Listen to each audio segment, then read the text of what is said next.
আসসালামু আলাইকুম, কেমন আছেন সবাই? আমি ভালো আলহামদুলিল্লাহ। আমার এই পুঁই শাকে এইরকম সিট পড়ছে, এটাতে স্প্রে দিতেছি, তারপরে স্প্রে দেওয়ার পরেও কাজ হয় নাই। তারপরে আমি এখন ডিমের খোসা দিলাম, ক্যালসিয়ামের অভাবে নাকি হয় এটা। তো এখন দেখতেছি যে এই পাতাগুলি দেখা যাইতেছে যে এখনো মানে কিছুটা ভালো হইতেছে। তারপরে স্প্রে দিতে হবে, কিন্তু বৃষ্টির কারণে প্রতিদিনই বৃষ্টি হইতেছে, এই জন্য স্প্রে দিতে পারতেছি না। তো আবার স্প্রে দিব। আজকে আসছি এই পুঁই শাকের ডগাগুলি কেটে নিব কিছু পরিমাণ। এই যে এই ডগাগুলি কিছুটা রেখে রেখে কাটবো। বিসমিল্লাহ। বিসমিল্লাহ।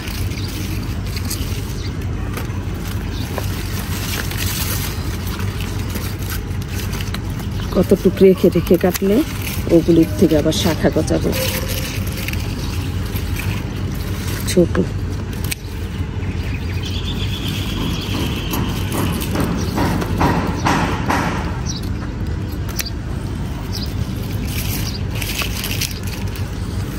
এই পুরানো পাতাগুলি ফেলে দিলে বেশি ভালো হয়। এই পুরানো যে পাতাগুলি, এগুলি যদি ফেলে দেওয়া যায়, এগুলি ফেলেই দিতে হবে, তাহলে নতুন করে আবার পাতা মিলবে।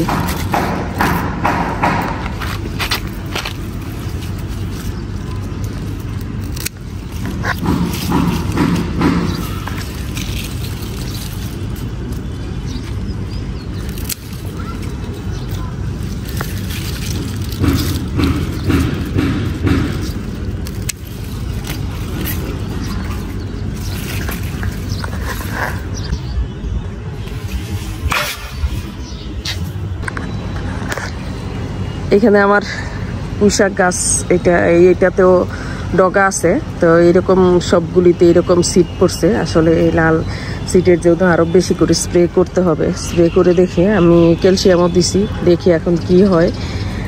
আমি এইখান থেকে ওই যে অনেকগুলি ডগা মিলছে, এগুলি কেটে নিব।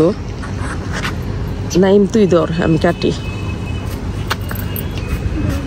বিসমিল্লাহ। হ্যাঁ দাঁড়িস।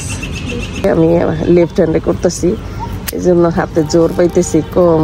এটা থেকে অনেকগুলি ডগাই পাওয়া যাবে। টান দে। এই যে এই ডগাটা আসে, এইদিকে নিয়ে নিচ্ছে।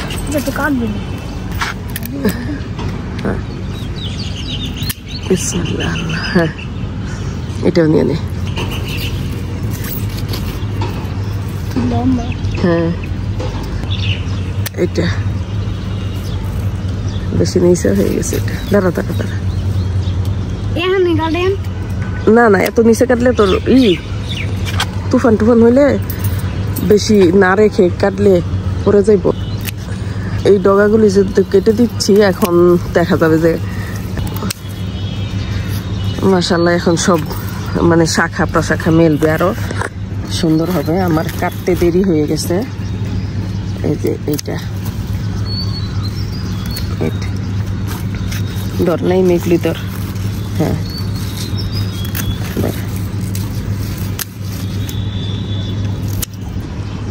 এখানে এই ড্রামে আমি লাউ দিছি। লাউয়ের চারাগুলি এভাবে মাচায় উঠছে।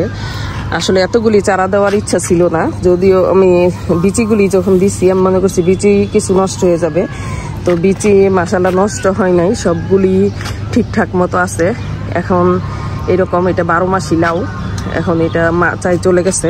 এটা চাল কুমড়া আর ওইটা মানে লাউ। আর লাউয়ের চারা আর চাল কুমড়ার চারা আমি একসাথে দিছিলাম। তো এগুলি এখনো এই এতটুকু পরিমাণ বড় হয়েছে, মাচায় উঠতে বহুত সময় লাগবে। আর ওগুলি পুরা মাচায় বেয়ে গেছে। আমি ওগুলি ডগাগুলিও কেটে দিছি যেন আরো বেশি শাখা প্রশাখা মেলে। আর এগুলি এখনো ছোট আছে, এগুলি মাচায় উঠবে। তো জলদি লাউয়ের চারা জলদি বাড়ে, এটাই বোঝা যায়। আর চাল কুমড়া মানে দেরি হয়, কারণ দুইটা একই টাইমে দিছি। একই টাইমে বিচিও উঠছে, কিন্তু চারা বড় হইতে দেরি লাগছে। এখানে বস্তায় চারাগুলি লাগাবো বলে আমি এখানে বীজ ফেলছিলাম।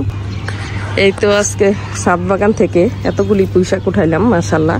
মানে আমি সব উঠাইছি যতটুক থাকে। আর এগুলি এইরকম সিট হইলেও কোনো সমস্যা নাই, কোনো ক্ষতি হবে না। তো তো আলহামদুলিল্লাহ অনেকগুলি পয়সা উঠালাম।